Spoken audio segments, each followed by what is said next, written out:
ഖത്തറിൽ വരും ദിവസങ്ങളിൽ ചൂടിനൊപ്പം ഹ്യൂമിഡിറ്റിയും കൂടുമെന്ന് കാലാവസ്ഥാ വിഭാഗം. അടുത്തയാഴ്ച ആരംഭിക്കുന്നതുവരെ ഹ്യൂമിഡിറ്റിക്ക് സാധ്യതയുണ്ടെന്നാണ് മുന്നറിയിപ്പ്. ഖത്തറിൽ കഴിഞ്ഞയാഴ്ചയിൽ തന്നെ നേരിയ തോതിൽ ഹ്യൂമിഡിറ്റി തുടങ്ങിയിരുന്നു. കിഴക്കൻ കാറ്റ് വീശി തുടങ്ങിയതാണ് കാലാവസ്ഥാ മാറ്റത്തിന് കാരണമെന്ന് കാലാവസ്ഥാ വിഭാഗം എക്സ് പോസ്റ്റിലൂടെ അറിയിച്ചു. അതേസമയം ഇന്നലെ ഖത്തറിന്റെ കടൽ തീരത്തും ചില കിഴക്കൻ തീരപ്രദേശങ്ങളിലും ചാറ്റൽ മഴ പെയ്തിരുന്നു. 40 ഡിഗ്രിയായിരുന്നു കഴിഞ്ഞ ദിവസം ദോഹയിലെ താപനില.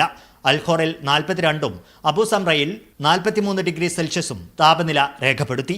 ചൂടിനൊപ്പം അമിതമായി വിയർക്കുകയും ചെയ്യുന്നത് നിർജ്ജലീകരണത്തിന് കാരണമാകും. ഈ സാഹചര്യത്തിൽ വേണ്ട ശാരീരിക മുൻകരുതലുകളാണ് ആവശ്യം.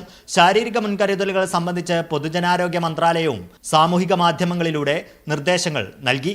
നിർജ്ജലീകരണം ഒഴിവാക്കാൻ ആവശ്യത്തിന് വെള്ളം കുടിക്കണമെന്ന് അധികൃതർ ഓർമ്മിപ്പിച്ചു. Media 1 Doha.